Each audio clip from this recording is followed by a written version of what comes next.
لوگ کہتے ہیں نا کہ صاحب یہ جو قربانی ہے یہ تو بڑی عقل کے خلاف بات ہے کہ اعوذ باللہ کہتے ہیں کہ کروڑوں اربوں روپیہ جو ہے قوم کا وہ نالیوں میں بہ جاتا ہے، اعوذ باللہ، اور جانوروں کی قلت ہے اور جناب گوشت کی قلت ہے، اور اس میں یہ ایک دن کے اندر اتنے جانور ذبح ہو جاتے ہیں، ملک کی دولت تباہ ہو جاتی ہے۔ یہ وہ لوگ ہیں کہ جن کو ہر آن ہر لمحے اپنی آنکھوں کے سامنے پیسہ ہی ناچتا نظر آتا ہے، پیسے کے سوا، مادہ پرستی کے سوا اور کوئی ان کی نظر میں کسی چیز کی قدر و قیمت نہیں۔ مجھے لطیفہ کسی نے سنایا تھا کہ کوئی تاجر مزاج کے جو آدمی ہوتے ہیں نا، جو ہر وقت روپے پیسے کے چکر میں رہتے ہیں، تو ایسا کہتے ہیں کوئی تاجر کو انتقال ہوا، فرشتے اس کو لے جانے لگے، تو اس سے پوچھا کہ بھائی یہ بتاؤ کہ تمہیں جنت میں لے جائیں کہ جہنم میں لے جائیں؟ تو وہ کہنے لگا جی جہاں 4 پیسے کا فائدہ ہو وہاں لے جاؤ۔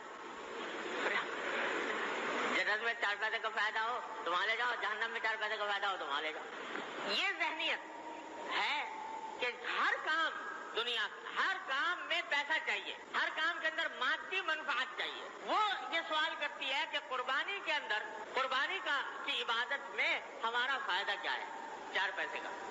جب تک 4 پیسے کا فائدہ نہ بتاؤ تو ہم قربانی کو ماننے کو تیار نہیں۔ اور ان بے عقلوں کو یہ پتہ نہیں کہ یہ عبادت تو رکھی گئی ہے اس عقل کو کچلنے کے لیے، یہ عبادت تو رکھی اس کام کے لیے ہے کہ اچھا ہے دل کے ساتھ رہے پاسبان عقل، لیکن کبھی کبھی اسے تنہا، یہ تو چھوڑی رکھی اس لیے گئی۔ اور اللہ تبارک و تعالیٰ نے یہ عبادت کس لیے رکھی تھی، اسی کو کا پورا قصہ سنایا اللہ تعالیٰ نے کہ ہم نے اپنے نبی صلی اللہ علیہ وسلم حضرت ابراہیم علیہ السلام کو کہہ دیا کہ بیٹے کو قربان کرو۔ اب بتاؤ کہ بیٹے کو قربان کرنے کا جو حکم ہے، ذبح کرنے کا، اس کو عقل کے کسی بھی ترازو میں تول لو، کیا یہ حکم کسی طرح عقل کے مطابق بنتا ہے؟ کسی بھی انسان کا قتل کرنا، قرآن نے یہ کہا ہے کہ ایک انسان کا قتل کرنا پوری انسانیت کو قتل کرنا ہے۔ من قتل نفسا بغیر نفس او فساد فی الارض فکأنما قتل الناس جميعا۔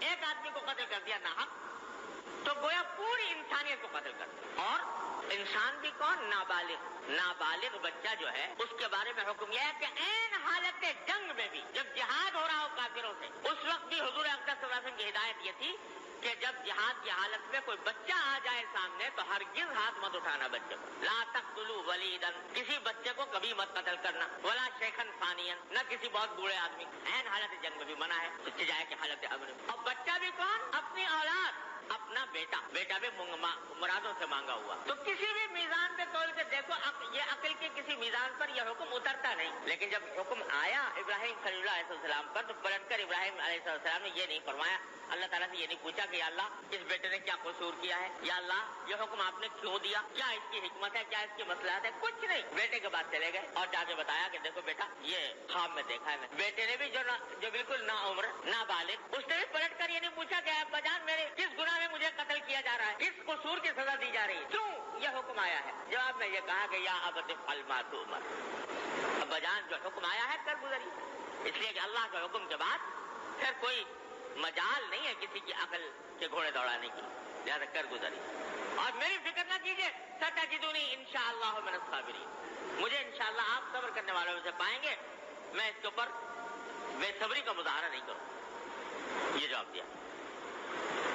ورنہ سیدھی پوچھنے کی بات یہ تھی کہ بھائی آخر کیا حکمت ہے، کیا مسئلہ ہے اس حکم میں؟ تو اللہ تبارک و تعالیٰ نے یہ واقعہ بیان فرمایا سورہ صافات میں، تو وہاں پر اللہ تعالیٰ نے فرمایا فلما اسلما، جب باپ بیٹے دونوں نے سر جھکا دیا ہمارے حکم کے آگے، وَتَلَّهُ لِلْجَبِينِ، اور باپ نے بیٹے کو پیشانی کے بل زمین پر گرا دیا، تو نادیناہ یا ابراہیم، ہم نے آواز دی یا ابراہیم صدقت الرؤیا، آج تم نے اپنا خواب سچا کر دیا۔ اور روایتوں میں آتا ہے، بعض روایتوں میں آیا ہے کہ جب حضرت اسماعیل علیہ السلام کو لے جانے لگے حضرت ابراہیم علیہ السلام، تو انہوں نے یہ کہا کہ انہوں نے مشورہ دیا خود کہ ابا جان جب آپ میرے اوپر مجھے ذبح کریں تو آپ مجھے الٹا لٹائیے گا پیشانی کے بل، کیونکہ کہیں ایسا نہ ہو کہ اگر سیدھا میں لیٹا ہوا تو آپ میری صورت کو دیکھ کر باپ کی محبت جوش مار جائے اور چھری چلنے میں کوئی کسر رہے۔ دوسرا یہ کہ آپ مجھے ایسا کیجیے گا کہ میرے سارے کپڑے جو ہیں وہ میرے جسم کے اوپر اچھی طرح ٹائٹ طریقے سے باندھ دیجیے گا، کیونکہ جب میرے اوپر چھری چلے گی تو بہرحال میں انسان ہوں، تڑپوں گا، اور اس تڑپنے کی حالت میں میرے ہاتھ پاؤں چلیں گے تو خون کے چھینٹے ابلیں گے اور وہ خون کے چھینٹے میرے لباس کے اوپر چاروں طرف پھیلیں گے. تو میری والدہ کے پاس جب یہ لباس پہنچے گا تو ان کو دیکھ کر بڑا غم ہوگا. لہذا آپ اس کو اس طرح کیجئے کہ کم سے کم کپڑوں کا حصہ جو ہے وہ خون سے آلودہ ہو. لٹا دیا باپ نے بیٹے کو. اللہ تعالیٰ کو یہ منظر اتنا پسند آیا کہ فرمایا جب دونوں باپ بیٹوں نے اپنا سر جھکا دیا تو ہم نے آواز دی کہ یا ابراہیم قد صدقت الرؤیا، تم نے اپنا خواب سچا کر دکھایا، ہمارے حکم کے اوپر پورے اتر گئے. تو اعلان ہو گیا رضامند تاکہ اب تم نے اپنا کام کر لیا. بندگی کا اعلیٰ ترین مظاہرہ، بندگی کی اعلیٰ ترین مثال تم نے تاریخ عالم پر ثبت کر دی. اپنا کام تم نے کر لیا، اب ہمارا کام دیکھو. کہ آنکھیں کھولو کہ دیکھو کیا منظر ہے صاحب. آنکھیں کھولی تو دیکھا کہ مینڈا ذبح ہوا پڑا ہے اور اسماعیل علیہ السلام برابر بیٹھے مسکرا.